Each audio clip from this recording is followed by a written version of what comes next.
The Great Hall of the Galactic Council stretched beyond what human eyes could easily see. Crystal walls rose high above, filled with swirling lights that hurt to look at directly. The air tasted metallic and cold, processed by machines that worked for alien lungs, not human ones. Ambassador Hyun-Woo Kim sat in his chair, the same chair humans had occupied for 300 years. 300 years of listening, 300 years of being told what to do. Beside him, Soo-Jin Park kept her hands folded on her datapad. She had learned long ago not to show emotion in this place. The aliens could smell fear and anger like wild animals. On his other side, Jae-Ho Lee wore his military uniform but no weapons. Weapons were not allowed in the council chambers. Only the alien guards carried those. The session began like all the others. The Vrex Queen Speaker entered first, her 6 legs clicking against the crystal floor. Her body was the size of a small building, covered in dark chitin that reflected the chamber's lights. Behind her followed smaller Vrex drones, their minds connected to hers through invisible threads of thought. They moved as one being because they were one being. The hive mind terrified most species, but humans had stopped being afraid of it decades ago. Next came the Keth representative. Its body was more machine than flesh now, covered in metal plates and glowing circuits. It floated above the floor on gravitic fields, never touching the ground like lesser beings. The Keth believed that flesh was weak and dirty. They had replaced most of their original bodies with technology stolen from conquered worlds. Circuit Mind Vex spoke through electronic buzzes and clicks that the chamber's computers translated into words. The Void Touched came last. It had no real body at all, just a shifting cloud of energy contained in a crystal shell. Whisper of Ending was older than most stars, and it never let anyone forget that fact. The ancient being claimed to have seen the birth and death of 1,000 civilizations. Humans were just another young race that would fade away in time. Hyun-Woo had sat across from these same beings for 20 years now. His father had sat here before him, and his grandfather before that. The Kim family had served as Earth's voice in this chamber for 3 generations. 3 generations of being treated like children who had stumbled into space by accident. The session began with the usual insults. Queen Speaker Thrixtal spoke first, her mental voice pressing against every mind in the chamber. The human delegates felt it like ice water in their brains, but they had learned to endure it. All species had learned to endure the Vrex intrusion, or they were consumed by it. The human infestation continues to spread, Thrixtal announced. Her words came out as clicks and hisses, translated by the chamber's systems. 17 new colonies established in the past cycle. This aggressive expansion threatens galactic stability. Hyun-Woo said nothing. He had learned that speaking too soon only invited more abuse. Better to let them tire themselves out with their speeches first. Soo-Jin made notes on her pad, recording. Every insult for the reports she would file with Earth. Nobody back home would read them, but protocol demanded they be written. Circuit Mind Vex spoke next, its electronic voice cutting through the air like static. Human technology remains primitive and dangerous. Their fusion drives leak radiation. Their computer systems are vulnerable to basic intrusion. They require constant oversight to prevent accidents that could harm civilized species. The lies stung because they contained tiny pieces of truth twisted beyond recognition. Human drives did produce radiation, but far less than Keth planet crackers. Human computers could be hacked, but so could anyone else's. The difference was that humans had learned to hack back. Whisper of Ending's voice came from everywhere and nowhere, a sound like wind through empty space. This council has shown great patience with the human expansion, greater patience than they deserve. Young races must learn their place in the natural order. They must accept guidance from their elders. The translation missed the contempt in the alien's mental tone, but Hyun-Woo felt it anyway. He had learned to read the spaces between words over the years. The Void Touched saw humans as insects, interesting for a moment but ultimately worthless. Then came the demands. They were always the same, just growing worse with each session. The outer colonies must be abandoned. Human military forces must be reduced by half. All new technology must be approved by council oversight. Human birth rates must be controlled to prevent overpopulation. Human ships could only travel on approved trade routes, and the newest demand, the one that made Hyun-woo's hands clench into fists under the table. Earth itself must accept a Vrex administrative presence. For guidance and protection, of course. For the good of galactic peace. The human homeworld requires supervision, Thrixtal explained, her mental voice dripping with false concern. Their leaders make decisions based on emotion rather than logic. They need the wisdom of the hive mind to guide them toward proper choices. Sujin's stylus snapped in her grip. She set the pieces down carefully and reached for another one. Jae-ho's breathing had gone shallow and controlled, the way it did when he was calculating how many enemies he could kill before they brought him down. The military man had never forgotten that humans were outnumbered 1,000,000 to 1 in this chamber. Hyun-woo looked around the great hall and saw the same scene that had played out for centuries. The major species sat in positions of honor, their representatives comfortable and confident. The minor species huddled in the cheap seats, grateful for whatever scraps of attention they received. And humans sat alone, separated from everyone else, neither honored nor pitied. But something was different today. Maybe it was the way Whisper of Ending's energy field pulsed with satisfaction when it spoke of human containment. Maybe it was the new Keth drones that had appeared around the chamber, their weapons barely concealed. Maybe it was just the weight of 300 years of humiliation finally becoming too much to bear. Ambassador Kim, Thrixtal clicked, her massive form leaning forward. You have been unusually quiet today. Do you accept the Council's generous offer of guidance? The word generous hung in the air like poison gas. Hyun-woo felt the eyes of every being in the chamber turn toward him. They expected him to bow his head and accept like his father had, like his grandfather had, like every human ambassador before him. Instead, he stood up. The simple motion sent a ripple of confusion through the chamber. Representatives didn't stand unless given permission. They certainly didn't stand when being addressed by a queen speaker of the Vrex. Sujin's eyes went wide, but she began gathering her papers. Jae-ho smiled for the first time in months. Ambassador Kim, Thrixtal's mental voice carried a note of warning. We have not dismissed you from this session. Hyun-woo looked at the massive creature that had tormented his species for centuries. He looked at the machine things that saw humans as defective equipment. He looked at the energy being that thought of humans as mayflies, brief and meaningless. No, he said quietly, his voice carrying clearly in the crystal chamber. But we dismiss you. The words fell into perfect silence. 300 years of diplomacy died in that moment, killed by 6 simple words. Hyun-woo picked up his files and turned toward the exit. Sujin followed, her chin high despite the shocked stares from a dozen species. Jae-ho brought up the rear, his hand resting on his empty holster out of pure habit. They walked out of the Galactic Council chamber for the last time. Behind them, chaos erupted as representatives tried to understand what had just happened. The humans had left the table. After 3 centuries of patient submission, they had simply walked away.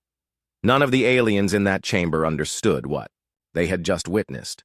They thought they had seen a diplomatic tantrum, a moment of human weakness that would be corrected within days. They expected apologies and renewed submission.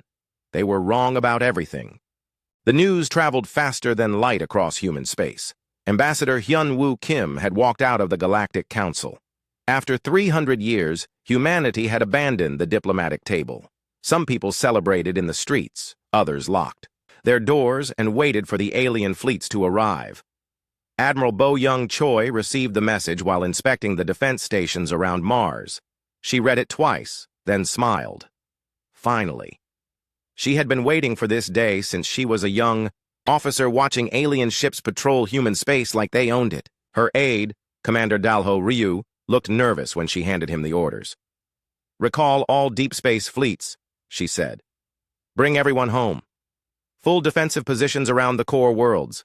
Admiral, that will leave our exploration ships exposed, Dalho warned. The aliens will see it as weakness. Bo-young looked out at the red planet below them. Human cities dotted its surface now, protected by shields that could stop anything the aliens had shown so far. But they had never shown everything they could do. That was about to change. Let them think what they want, she said. We have work to do.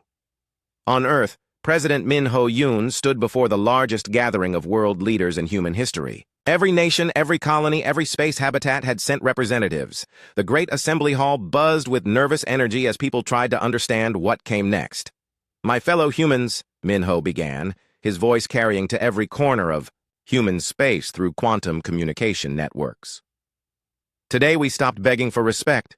Tomorrow we start earning it." The speech was short, but it reached every human in the galaxy. Factory workers on Titan stopped their machines to listen. Farmers on New Korea put down their tools. Children in schools across 100 worlds heard their president tell them that humanity would never bow again. In the deep laboratories beneath Luna City, Dr. Yoon-ji Nam worked through the night. She had been preparing for this moment for 20 years. The projects scattered across her workbenches looked like toys, but she knew better. Each device contained technology that would make the aliens reconsider their opinion of human intelligence. Her assistant, Dr. Young-min Oh, held up a small crystal cube. "The gravity wells are ready for field testing," he said.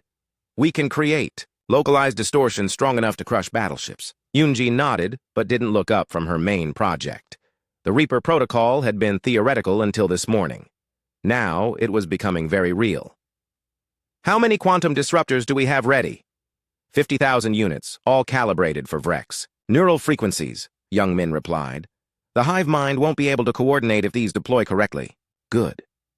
What about the temporal displacement systems?" Young Min checked his tablet. "Still experimental. We can create short-term loops, but nothing stable yet." "Keep working. We may need everything before this is over." Far out in the asteroid belt, Captain So Young-han guided her stealth ship through the darkness.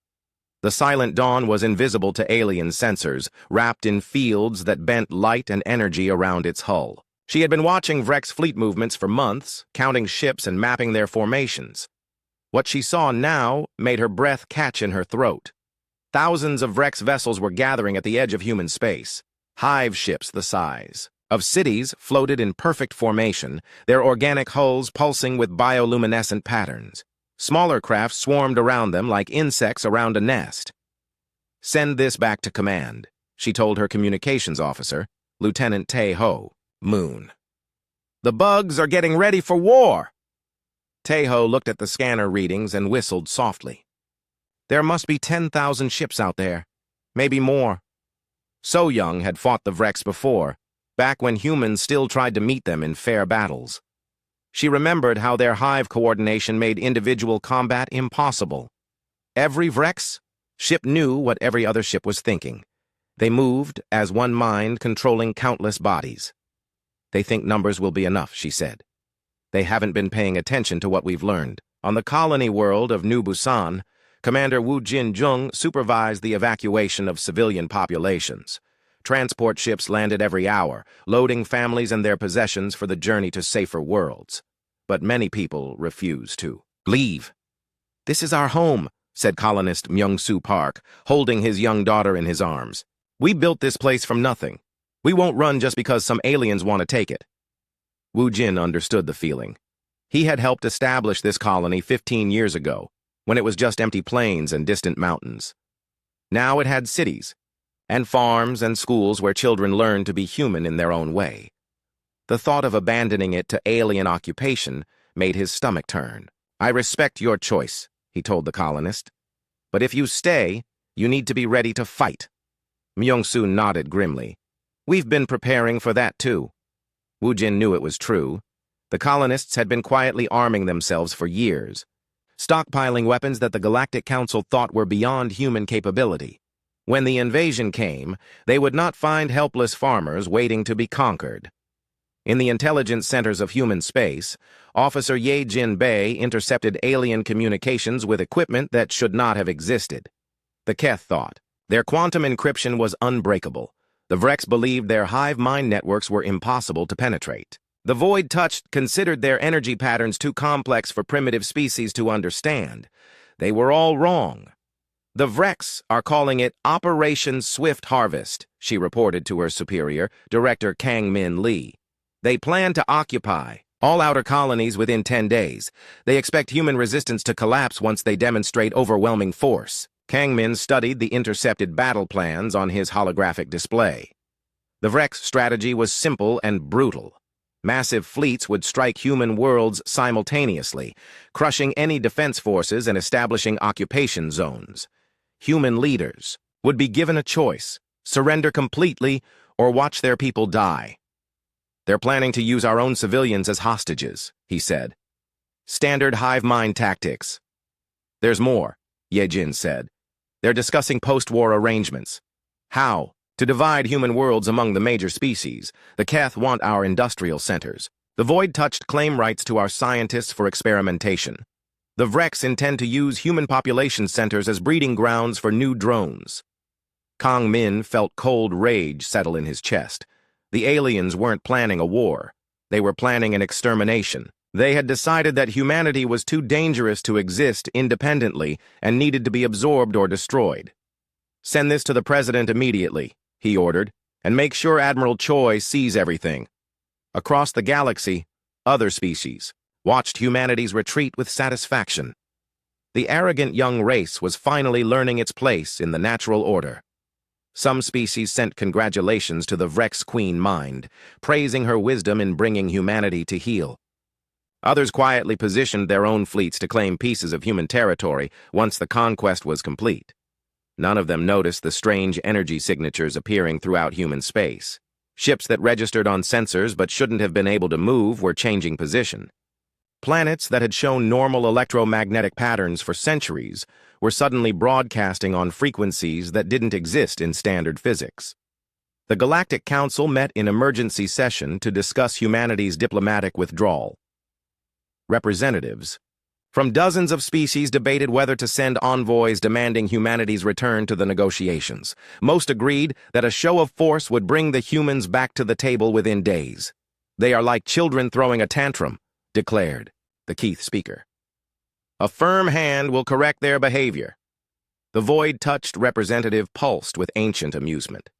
Young races always test their boundaries. They must learn through consequences. Only a few minor species expressed any concern about humanity's sudden silence. The Zilani ambassador mentioned that human trade ships had stopped visiting their spaceports. The Makari delegate noted that human scientific expeditions had withdrawn from joint research projects, but their voices were ignored in the clamor for decisive action. The Council voted unanimously to support the Varek's pacification campaign. Humanity would be given one final chance to surrender before facing the consequences of defying galactic authority. The message was prepared in every human language and transmitted to Earth on all available frequencies. It was never answered. In human space, the silence grew deeper with each passing day. Merchant ships that had traded with alien species for centuries simply disappeared from their regular routes. Scientific outposts went dark. Even the emergency beacons that marked dangerous areas of space stopped broadcasting. To alien observers, it looked like humanity was preparing to surrender. The sudden quiet seemed like the behavior of a defeated species gathering courage to admit defeat. They had seen it before with other young races who challenged the established order and learned their place. But deep in human territory, the silence meant something else entirely. It meant that 300 years of patient preparation were finally ready to be revealed. It meant that the galaxy was about to discover what happened when humans stopped talking and started acting. The calm before the storm had begun. The first sign that something had changed came at the Centauri jump gate.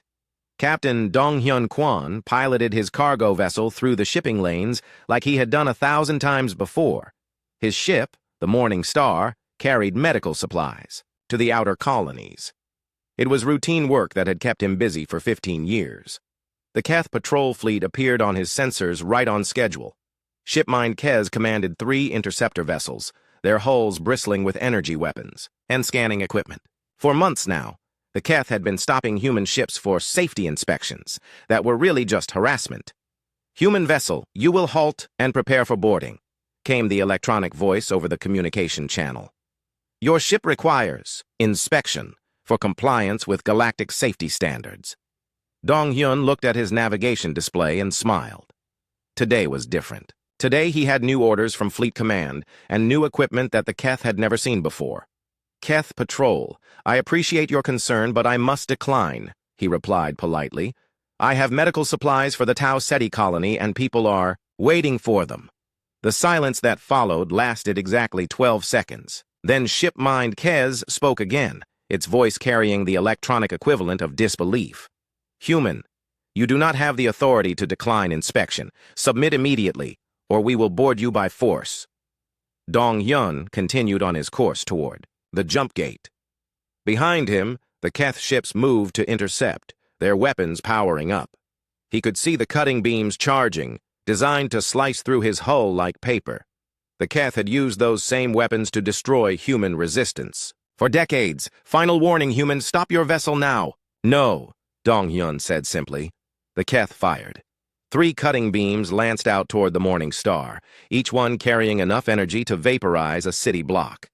They struck Dong Yun's shields and simply stopped. The energy didn't bounce off or get absorbed. It just ceased to exist, as if the laws of physics had suddenly changed in a small area around his ship.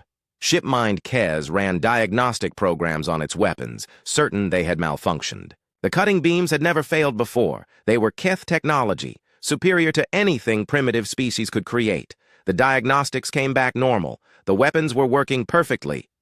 Impossible, the electronic voice muttered. Dong Hyun. Activated systems that shouldn't have existed on a simple cargo hauler. The morning star began to phase shift, its molecular structure becoming unstable in controlled ways. When the Keth ships tried to ram him, they passed right through his vessel like it was made of smoke. Have a pleasant day, Dong Hyun said as he disappeared into the jump gate, leaving 3 very confused Keth ships floating in empty space. Fleet Admiral Taemin Shin received the reports from across human space. Every cargo ship, every passenger liner, every mining vessel was displaying technology that violated known science. Ships moved without engines, traveling at speeds that should have torn them apart. Shields absorbed energy weapons that could crack planets. Hulls phased in and out of normal space at will. But the real revelation came from Dr. Haewon Oh's research station orbiting Jupiter. For 20 years, she had been studying every piece of alien technology that humans encountered. Every weapon that fired at them, every scanner that probed them, every computer system they were allowed to access. The aliens thought they were demonstrating their superiority. They were actually providing a complete education. We reverse-engineered everything, she explained to a gathering of human military leaders. Every Vrex bioship, every Keth quantum computer, every piece of void-touched energy manipulation technology. But we didn't just copy it. We improved it. General Yi Jun Lim studied the technical reports with growing amazement. Project Lazarus had created soldiers who could survive in the vacuum of space and regenerate from injuries that would kill normal humans. Project Prometheus gave human ships the ability to manipulate gravity and time in small areas, and Project Damocles remained classified, but the power requirements suggested something that could affect entire star systems. How long have we had these capabilities? He asked. The basic research was complete 50 years ago, Haewon replied. We've been refining and testing in secret ever since. Every human ship launched in the past decade has carried hidden systems. Every colony established in the last 20 years has defensive capabilities the aliens can't imagine. The first real test came when the Vrex launched their invasion of New Sol. Hive Lord Zrektal commanded 1,000 ships, confident that overwhelming numbers would crush human resistance in hours. The colony had only a few hundred vessels to defend it, mostly converted cargo haulers and mining ships. Captain Yeonsu Kim watched the Vrex fleet approach on her sensors. She commanded the defense force from her flagship, a ship that looked like a converted freighter, but carried technology that could reshape local space-time. Around her, other human captains waited for her signal. Remember, we're not just defending a colony, she told her fleet. We're making a statement. The galaxy needs to understand what happens when you corner humanity. The Vrex attacked with their usual hive-mind coordination. 1,000 ships moved as one organism, their bioweapons charging with deadly energy. They had used the same tactics to conquer hundreds of worlds over the centuries. It had never failed before. The human ships met them halfway between New Sol and the outer system boundary. What happened next would be discussed in alien military academies for generations, assuming any of those academies survived what was coming. The human vessels simply weren't there when the Vrex weapons fired. They had shifted into parallel dimensions, existing in the same space, but on different quantum frequencies. The bioweapons passed through empty space, while human ships materialized behind the Vrex formation. "Fire!" Yansu commanded. The human weapons didn't just destroy Vrex ships. They erased them from existence, creating localized areas where matter couldn't exist in its normal state. Entire squadrons of bioships simply ceased to be, leaving not even debris behind. Hive Lord Zrektal felt the deaths of thousands of his drones as his mind link was severed. The shock was so severe that he nearly lost consciousness. In 1,000 battles, he had never experienced losses like this. His perfect coordination was breaking down as ships vanished faster than his hive mind could process. "Retreat!" he ordered, but it was already too late. The human ships moved like ghosts, appearing and disappearing at will. They struck from impossible angles, attacked from dimensions that shouldn't exist, and used weapons that turned Vrex biotechnology against itself. Some human vessels seemed to exist in multiple locations at once, fighting on several fronts simultaneously. The battle lasted exactly 17 minutes. When it ended, the Vrex invasion fleet was gone, not destroyed in the traditional sense, but removed from normal space-time. They might still exist somewhere, trapped in quantum loops or shifted to parallel dimensions, but they were no longer a threat to anyone in this reality. Hive Lord Zrektal's flagship was the only vessel to escape, and only because the humans allowed it. As he fled toward Vrex space, a message appeared on his communication systems. It came from Captain Yansu Kim, and it was broadcast on every frequency that alien species used. "You wanted to see what happens when humans stop talking," she said calmly, her image appearing on view screens across the galaxy. "Now you know. Tell your leaders that this was the gentle response.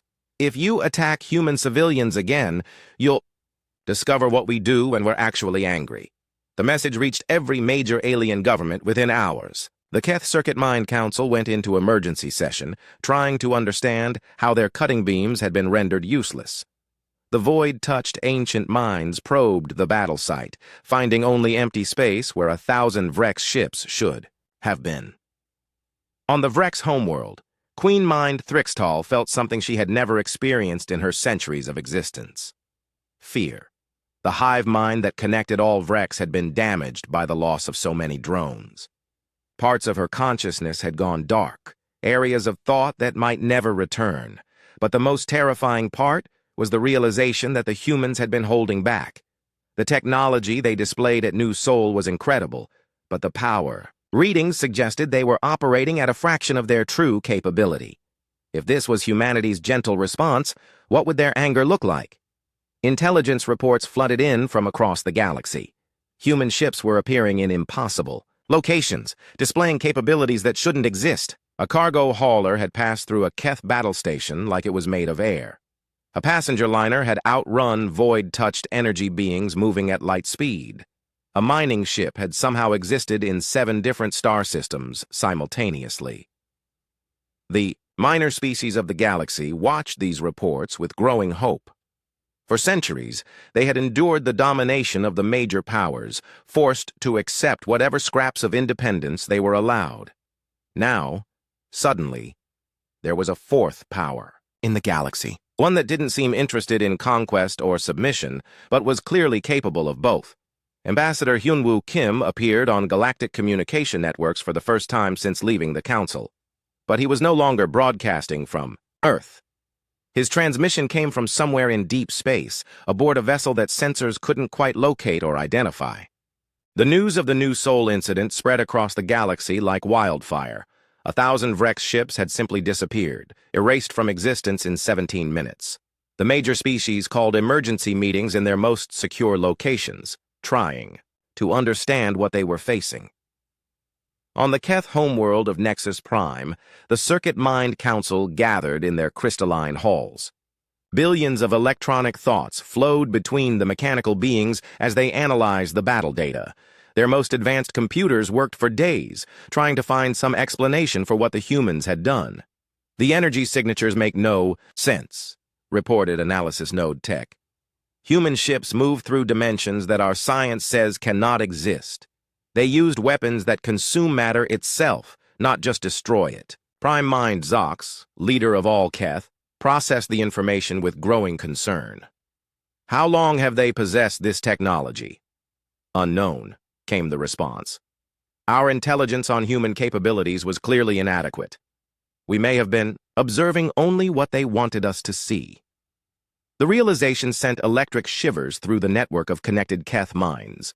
For centuries, they had monitored human development, confident in their technological superiority. Now they understood that humanity had been hiding their true abilities, letting the Keth believe they were watching primitive beings struggle with basic science. In the energy fields of the void-touched homeworld, ancient minds that had witnessed the birth of galaxies felt something they had never experienced. Uncertainty. Whisper of ending floated in the cosmic winds, its consciousness touching the quantum echoes of the destroyed Vrex fleet. The young race has learned to manipulate the fundamental forces. It communicated to its fellow ancients. They reshape reality as easily as we manipulate energy. This was not expected. Echo of beginnings, older than most stars, pulsed with confusion. We have observed countless species rise and fall. None achieved such mastery so quickly. How did they surpass our understanding? The question hung in the energy fields like a toxic cloud. The void-touched had considered themselves the ultimate evolution of intelligence, beings who had transcended physical form to become pure thought. Now they faced creatures who could force them back into matter, trap their energy in physical shells, and deny them the freedom of their true nature. On the Vrex homeworld, Queen Mind Thrixtal felt the pain of losing 1,000 ships and their crews. The mental connections that linked all Vrex had been severed in ways that shouldn't be possible. Parts of the great hive mind were simply gone, leaving empty spaces in her consciousness that might never heal. Hive Lord Zrektal knelt before his queen, his mind still reeling from the impossible defeat. Your Majesty, the humans used weapons. We cannot understand.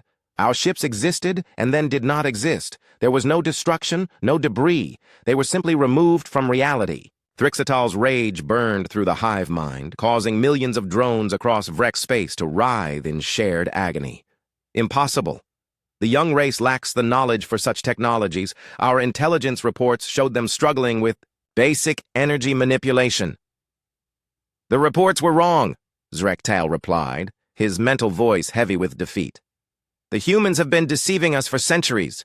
What we thought was their best technology was probably their most primitive. The Queen's anger turned to something far worse: fear. If humanity possessed weapons that could erase matter from existence, what other capabilities were they hiding? How long had they been watching, learning, preparing for this moment? Ambassador Hyunwoo Kim appeared on galactic communication networks, broadcasting from a location that sensors couldn't identify. His image was clear, but the space around him seemed to bend and shift in ways that hurt alien eyes to observe. Behind him, stars moved in patterns that violated the laws of physics.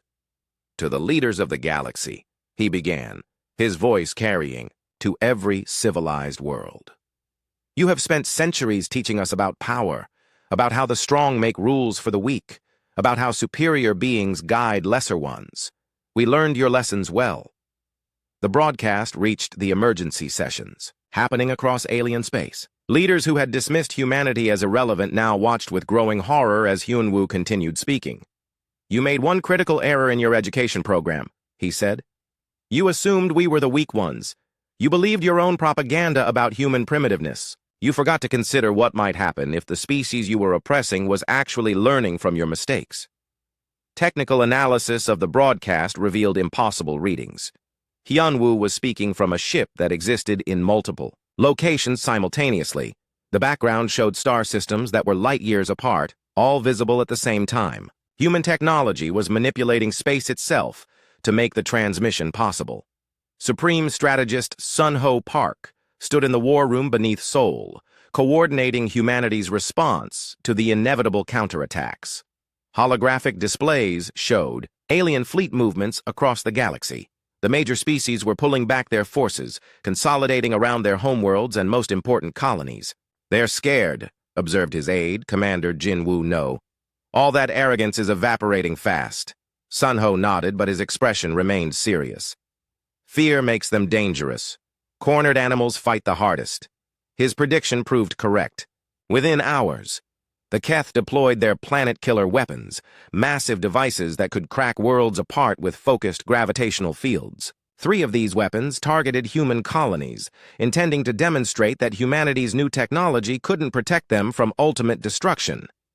Captain So Young Han watched from her stealth ship as the Keth weapons charged up near the human colony of New Jeju. The planet below held 2 million people who had nowhere to run. Traditional evacuation would take weeks, and the planet killer would fire in hours. All defense platforms are in position, reported her tactical officer, Lieutenant Byung-ho Cha. The new reality anchors are online. So Young had never used this technology in actual combat. The reality anchors were designed to reverse the flow of cause and effect in localized areas.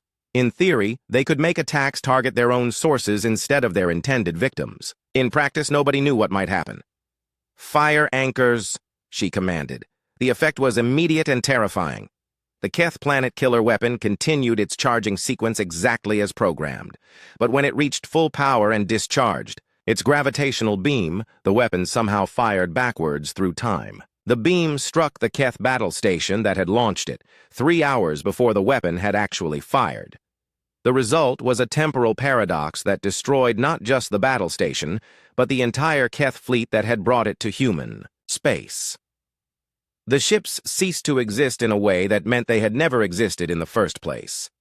The timeline revised itself to remove their presence from history. Similar reversals happened at the other 2 target systems. Planet-killer weapons turned on their creators, consuming the very fleets that had deployed them.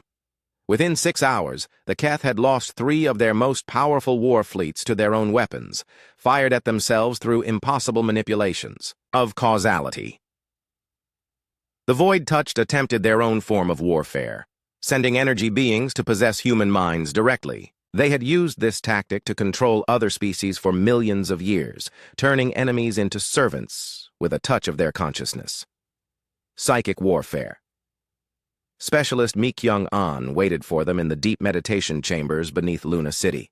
She had spent decades learning to defend human minds from alien intrusion, but today she planned something different. Today she would turn the Void Touched's greatest weapon against them. When the first energy being tried to enter her consciousness, Mi Kyung was ready. Instead of resisting the intrusion, she pulled the alien mind deeper into her thoughts. But her mind was not what it appeared to be. Hidden within her consciousness was a trap 50 years in the making, a mental virus designed specifically for energy-based life forms. The Void Touched being found itself caught in a feedback loop of human memories and emotions. It experienced every moment of humanity's oppression, every insult endured at the Galactic Council, every friend lost to alien aggression. The pain and rage of 3 centuries flooded its consciousness, overwhelming its ancient serenity. But worse than the emotions was the realization that came with them. The Void Touched, being suddenly understood that humans had been preparing for this exact scenario for decades. Every psychic probe the energy beings had sent to study human minds had been detected, analyzed, and turned into a learning opportunity. The mental virus spread through the Void Touched network like wildfire. Ancient minds that had existed for millions of years suddenly found themselves experiencing human emotions, anger, hatred, despair, and most terrifying of all, hope for revenge. The energy beings began turning on each other, their perfect unity shattered by foreign feelings they couldn't understand or control. Dr. Yoonji Nam appeared before the emergency session of the Galactic Council, broadcast from her laboratory on Luna. Behind her, displays showed the results of humanity's counterattacks. Keth fleets destroyed by their own weapons. Void-touched energy beings trapped in emotional chaos. Vrek's hive minds severed and screaming in isolation. "To the species of this galaxy," he began, his voice carrying to every 6 months had passed since humanity abandoned the negotiating table. The galaxy barely recognized itself anymore. The great powers that once ruled over hundreds of worlds now existed only because humans allowed it. Presidents and queens who had demanded humanity's submission now waited days for responses to their desperate messages.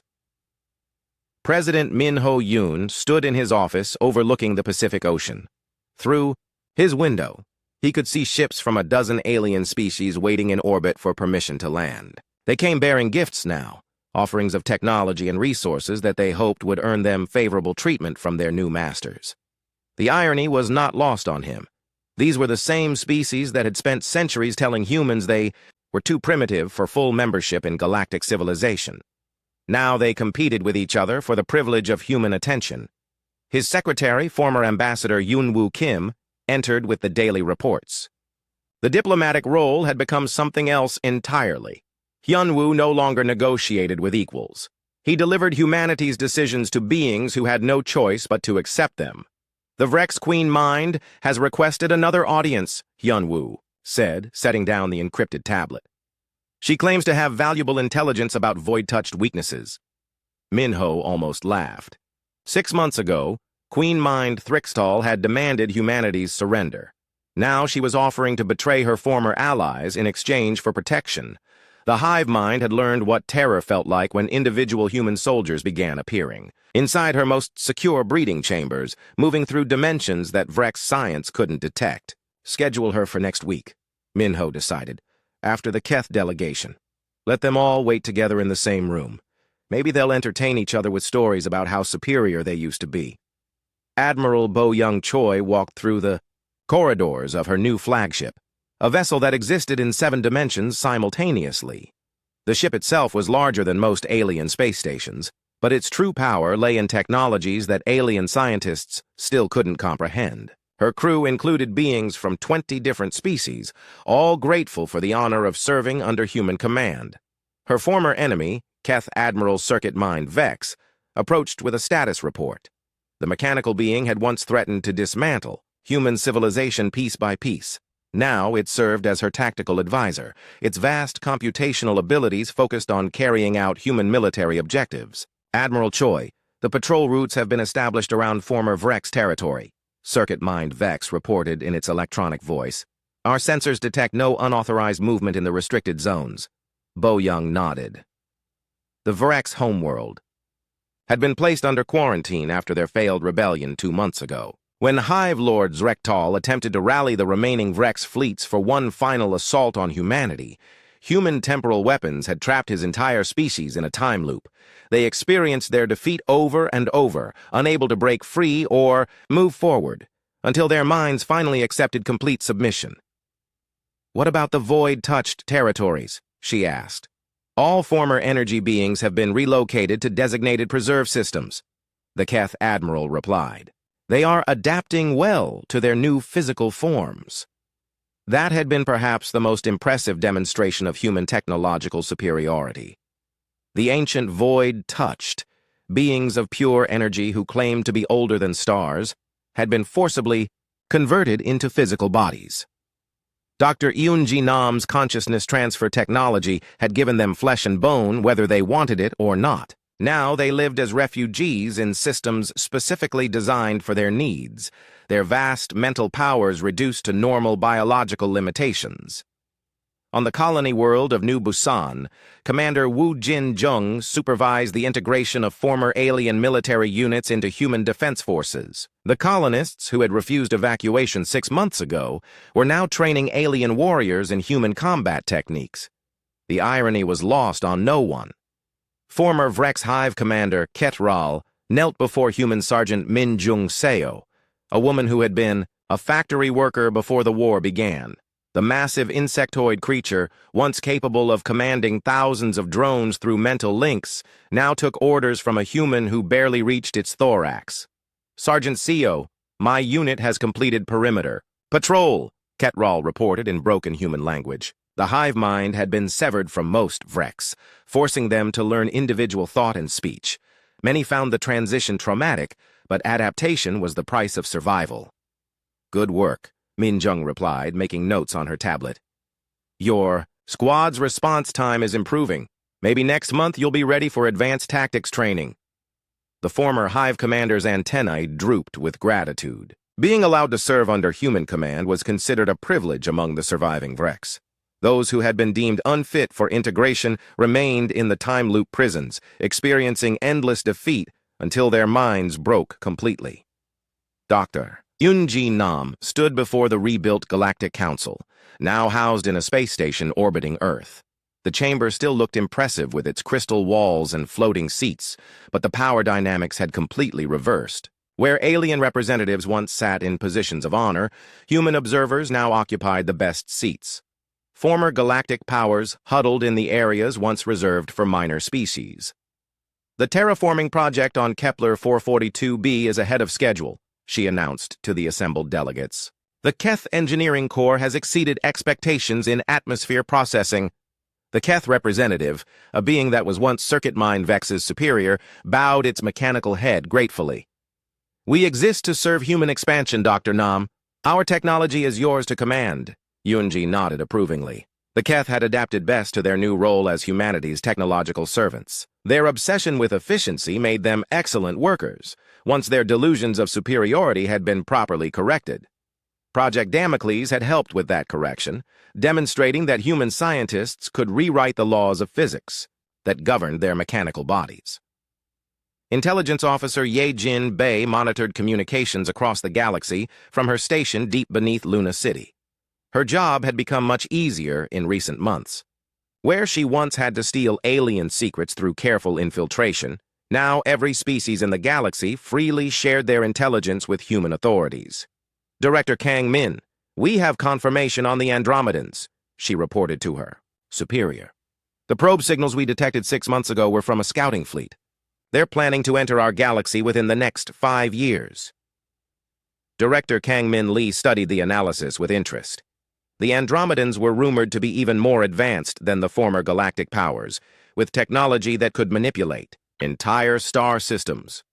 They would make excellent test subjects for humanity's latest weapon developments.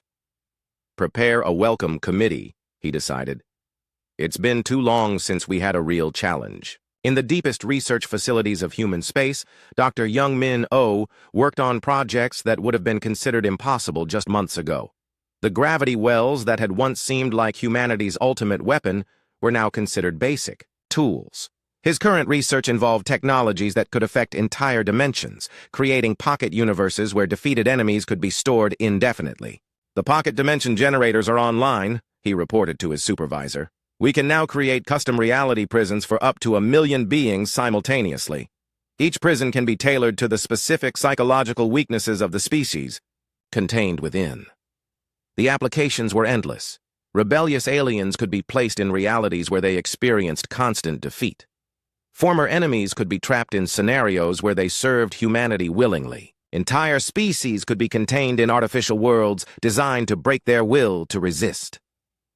Ambassador Hyun-Woo Kim returned to the Galactic Council chamber for the first time since walking out 6 months ago.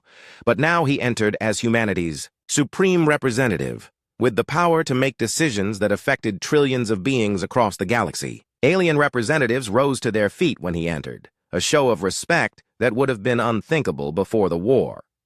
He took his seat at the head of the chamber, in the position once reserved for rotating council presidencies. No one questioned his right to be there. The chair had been specially constructed for him, elevated above all others to ensure that everyone understood the new hierarchy. The council will come to order, he announced, and perfect silence fell across the chamber. First agenda item, the petition from the Zalani Confederation for increased mining quotas in their home system. The Zalani ambassador, a being whose species had once been dismissed as irrelevant by the major powers, stepped forward hopefully. Under the new galactic order, minor species often found themselves elevated to positions of importance if they proved useful to humanity's expansion. We have increased our efficiency by 30% since implementing human-designed extraction techniques, the ambassador reported. We request permission to expand operations to the outer asteroid belt. Hyun-Woo considered the request. The Zalani had proven themselves reliable servants, never attempting rebellion or resistance like some species had. They deserved rewards for their cooperation. Granted, he decided. The expansion M,